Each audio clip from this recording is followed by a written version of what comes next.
Aujourd'hui, avec le pasteur Joseph Prince, louons le nom de Jésus. Êtes-vous prêts pour la parole de Dieu?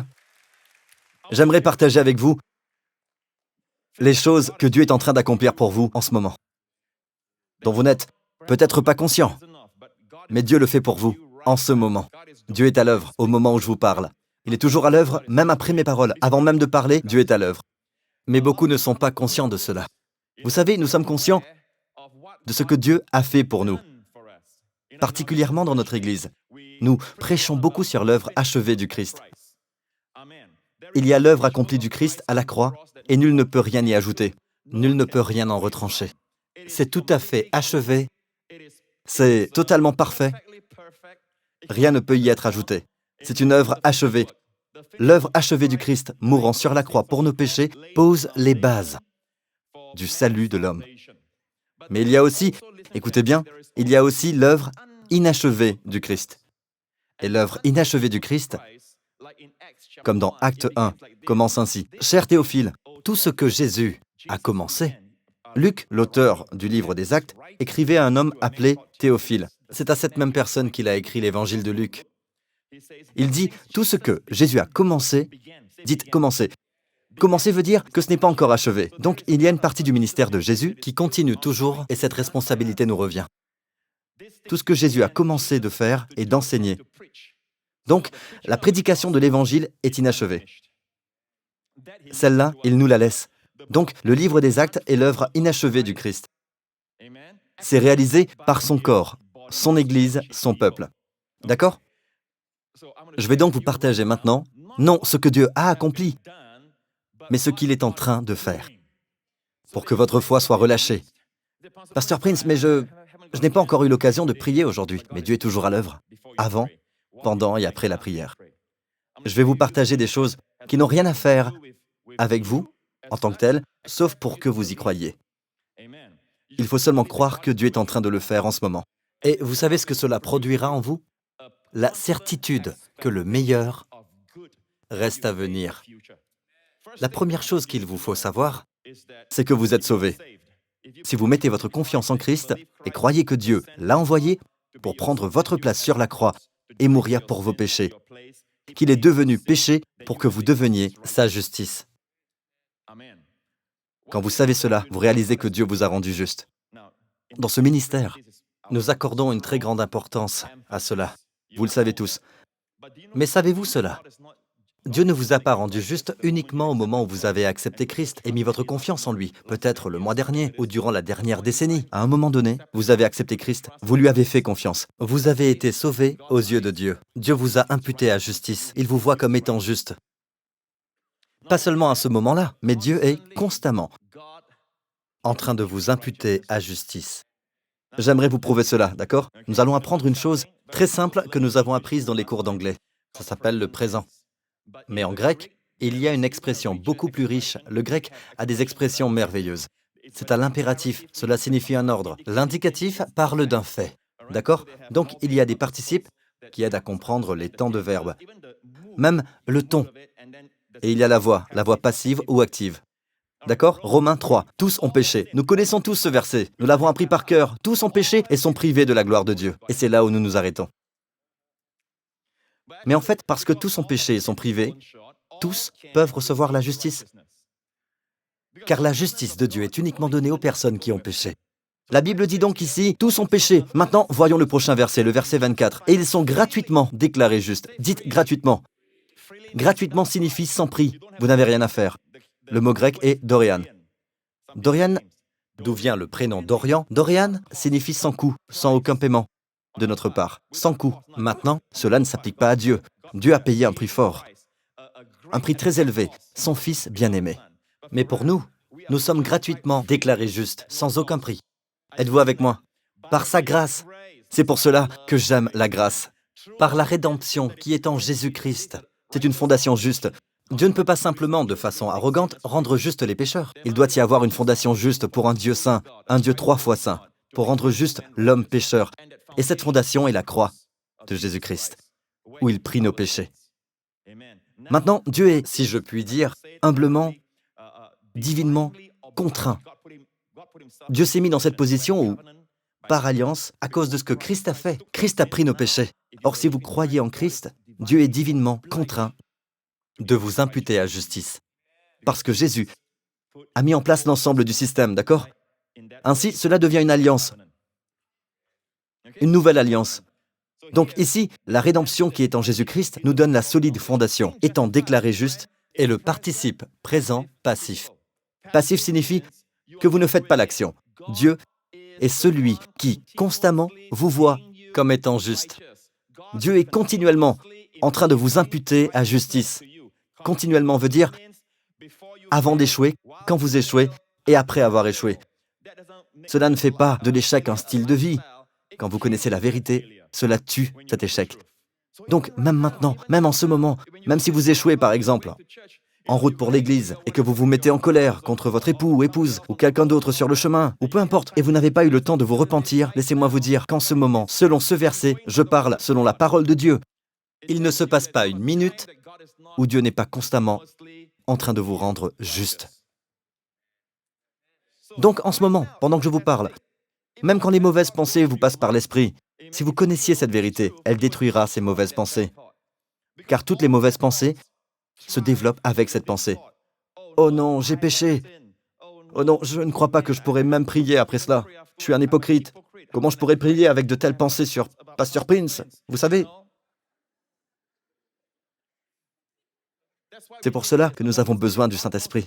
Dieu sait que nous avons constamment besoin que l'on nous rappelle qu'il nous voit comme étant justes, d'accord? Que Dieu nous revêt de sa justice, basée sur l'œuvre achevée de Christ.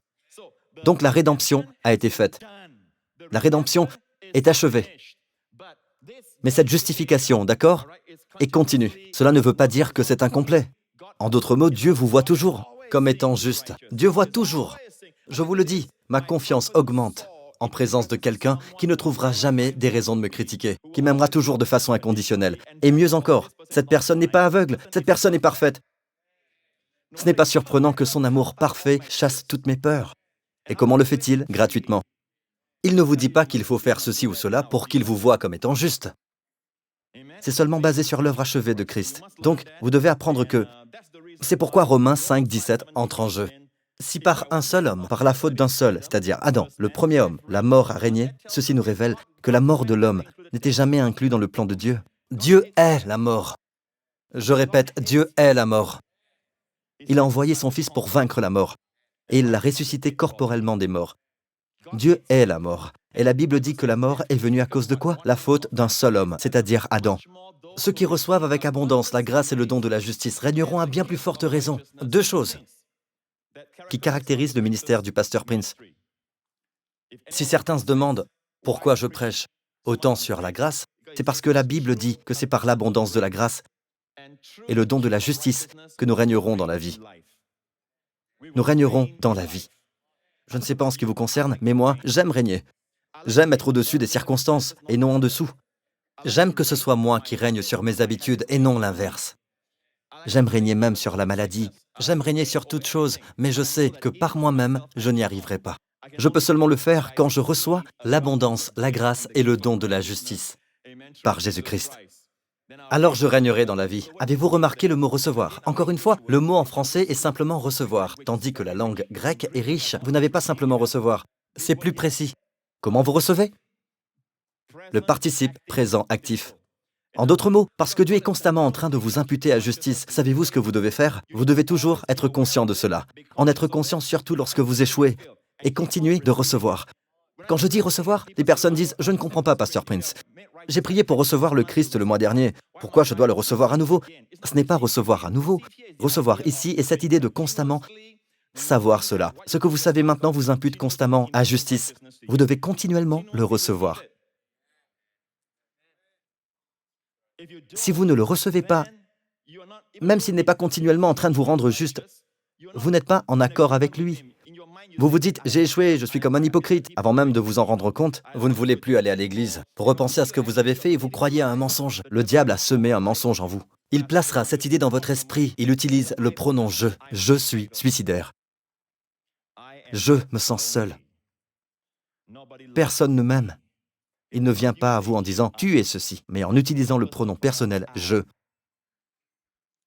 Vous m'entendez, peuple de Dieu? Poursuivons. La prochaine chose que Dieu fait pour vous. Philippiens 2. Ainsi, mes bien-aimés, vous qui avez toujours obéi. Paul écrit aux Philippiens. Et il dit, vous qui avez toujours obéi. Il dit une chose très profonde ici. Non seulement quand j'étais présent, mais bien plus encore maintenant que je suis absent. C'est ce que tous les parents désirent. Donc Paul dit, vous obéissez mieux quand je suis absent. Ensuite, il dit ceci. Mais bien plus encore, maintenant que je suis absent, mettez en œuvre votre salut avec crainte et profond respect. En effet, c'est Dieu qui produit en vous le vouloir et le faire pour son projet bienveillant. Il ne dit pas « œuvrez pour votre salut », il dit « mettez en œuvre », car c'est Dieu qui produit en vous. Mettez en œuvre ce que Dieu a produit en vous. Aujourd'hui, Dieu a déjà produit le message en moi. Maintenant, je mets en œuvre mon salut. Le message fait partie d'un processus. Le salut est un très grand mot, ne l'oubliez pas. Le salut découle de moi pour vous tous, pour secourir, sauver, guérir et délivrer. Mais voyez-vous, il ne s'agit pas d'œuvrer pour, c'est mettre en œuvre votre propre salut avec crainte et profond respect. Et vous savez tous ce que sont la peur et le profond respect, n'est-ce pas? Nous en avons parlé la semaine dernière. C'est l'hébraïsme. C'est une expression de quelque chose de bien dont vous êtes en admiration. Donc, à cause de cela, mettez en œuvre votre salut en ayant à l'esprit combien Dieu est bon, car c'est Dieu qui produit en vous. Que produit-il en vous? Le vouloir, qui veut dire que Dieu vous donne la volonté, car vous n'êtes pas disposé à le faire. Vous savez, Dieu peut produire en vous le vouloir. Et ces mots, Dieu produit en vous, il s'agit du participe présent actif. Dieu produit toujours en vous. Vous devez simplement être conscient de cela. Il produit, n'est-ce pas merveilleux? Vous savez, le centre du christianisme traditionnel est basé sur la mise en œuvre de votre salut. Mais je crois que l'accent aurait dû être sur le fait que c'est Dieu qui produit constamment en vous le vouloir. Et ce n'est pas tout, mais le faire pour son projet bienveillant. La réalisation, le faire signifie la réalisation. Non seulement il vous donne le vouloir, mais il vous donne la réalisation. Je vais vous dire combien Dieu est bon. D'accord? Il vous donne le désir, la réalisation. Ensuite, quand vous réalisez ce qu'il vous a donné auparavant, il vous donne la grâce. Dieu vous récompense quand vous utilisez la grâce qu'il vous a donnée auparavant. Quel Dieu merveilleux! Que Dieu est bon! Oui, louez-le, peuple de Dieu! Donc, c'est notre Dieu. C'est Dieu qui constamment produit en nous. Il produit en nous le vouloir. Et si vous savez que cette chose que vous voulez avoir, que vous désirez, d'accord? Et vous savez ce que vous devez faire, mais vous ne voulez pas le faire. Très souvent, quand vous faites quelque chose sans vouloir le faire, vous savez, d'habitude, cela échoue après une semaine ou deux, d'accord? Vous pouvez dire à Dieu, Dieu, produis en moi le vouloir. Et vous verrez Dieu produire en vous le vouloir. Il vous donnera probablement une révélation. C'est ainsi qu'il dirige, qu'il parle. Et c'est la clé à la sainteté, pour ceux qui aspirent à la sainteté. Je vous le dis, c'est la clé. Dieu est constamment en train de produire en vous le vouloir et la réalisation pour son projet bienveillant. D'accord? Alors troisièmement, ce que Dieu fait en termes de miracles. Combien attendent un miracle chaque jour? Dieu veut que vous attendiez un miracle à chaque moment.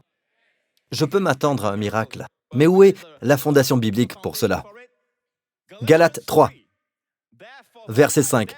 Donc celui qui vous accorde l'Esprit et qui accomplit des miracles parmi vous, le fait-il donc parce que vous pratiquez les œuvres de la loi ou parce que vous écoutez avec foi? Voyons dans la version amplifiée.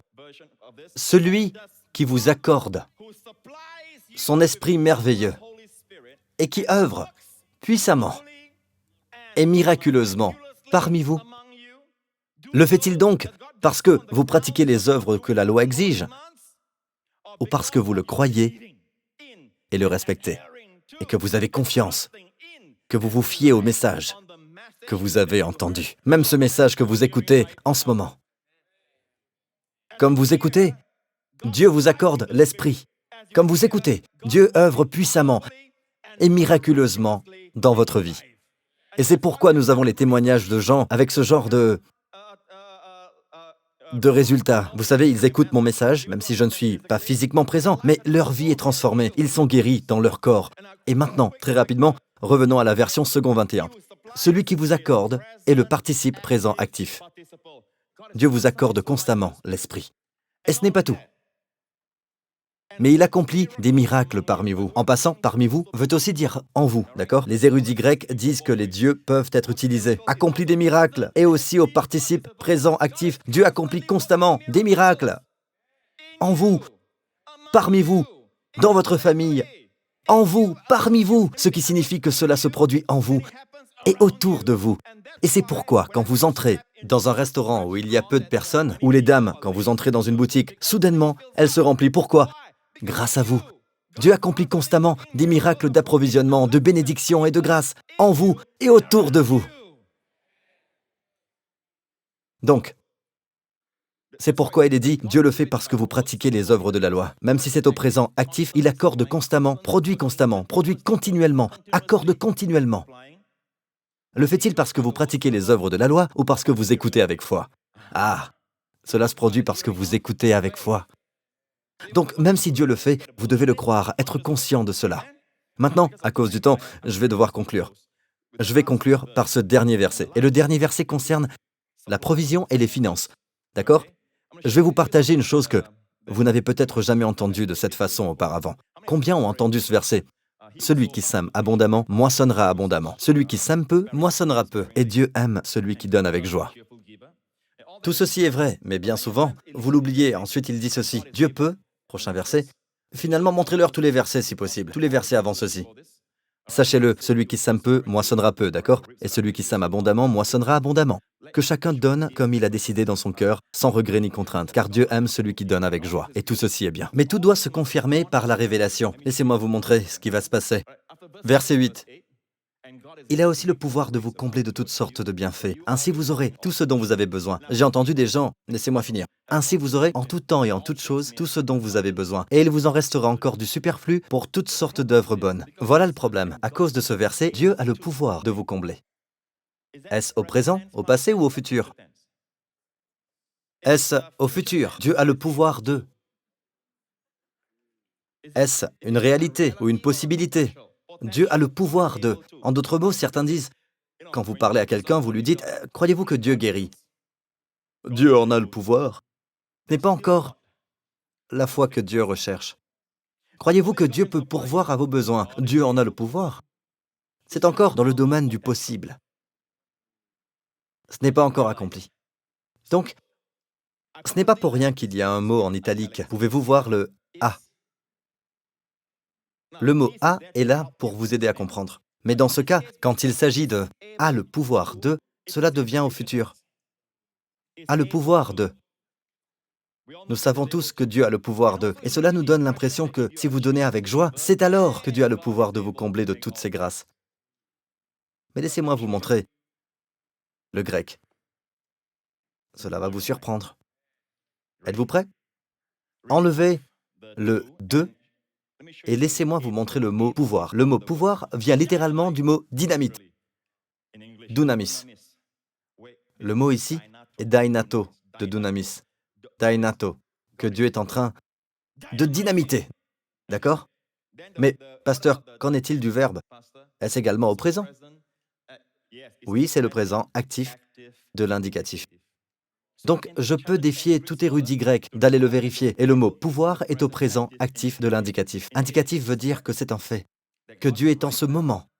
Et non qu'il a le pouvoir. Le présent veut dire quoi? Le présent actif veut dire quoi? Dieu accorde maintenant. Dieu donne le pouvoir maintenant. Dieu vous accorde continuellement. Maintenant, toute grâce.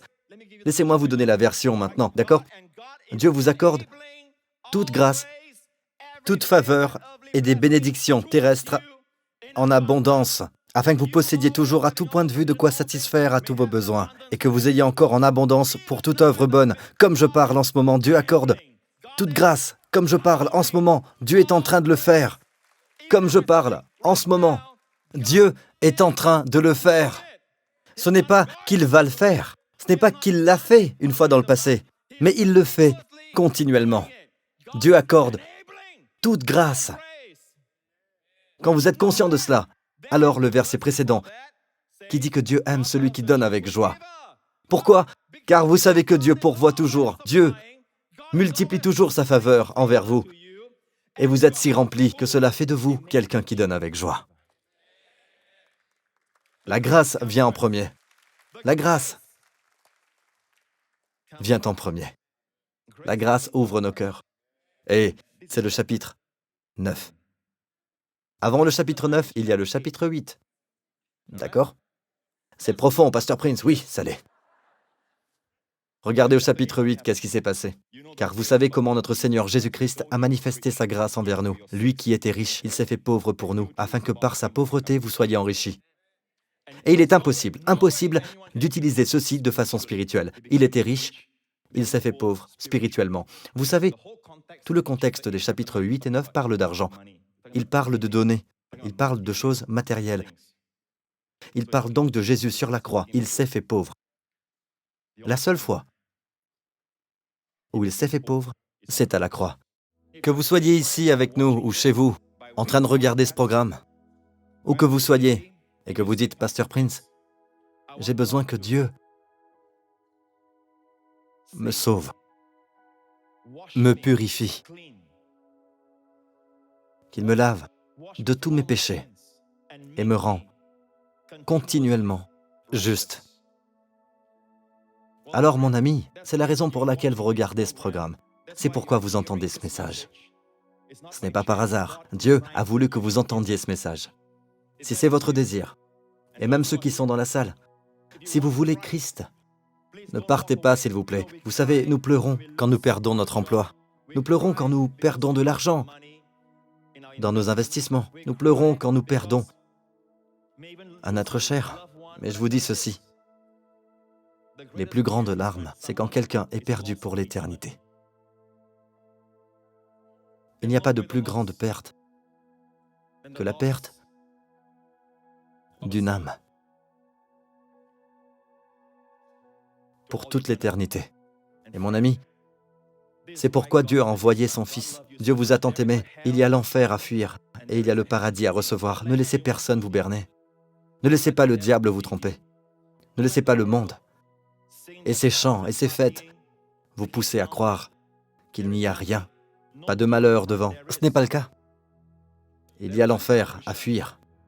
Et c'est pourquoi Dieu a envoyé son Fils pour mourir pour nos péchés sur la croix. Dieu nous a tant aimés qu'il a envoyé son Fils pour nous remplacer parce qu'il a été puni. Pour tous nos péchés, vous ne serez plus jamais punis si vous acceptez ce qu'il a fait. Si vous recevez activement cette abondance de grâce et ce don de justice, à partir de maintenant, Dieu ne peut vous voir autrement qu'étant juste. Alors faites cette prière avec moi aujourd'hui. Si c'est là votre désir, où que vous soyez, ceux qui regardent le programme, répétez cette prière après moi, maintenant. Dites, Père Céleste, je crois que Jésus-Christ est le Fils de Dieu, qu'il est mort sur la croix pour tous mes péchés, qu'il a été puni à ma place et qu'il est ressuscité sans ses péchés, qu'il est vivant pour toujours à ta droite et que ce même Jésus-Christ est mon Seigneur et mon Sauveur, maintenant et toujours. Merci Père, je suis à jamais sauvé, totalement pardonné, toujours juste à tes yeux, dans le nom de Jésus. Amen, Amen, Amen. Louons le Seigneur. Alléluia!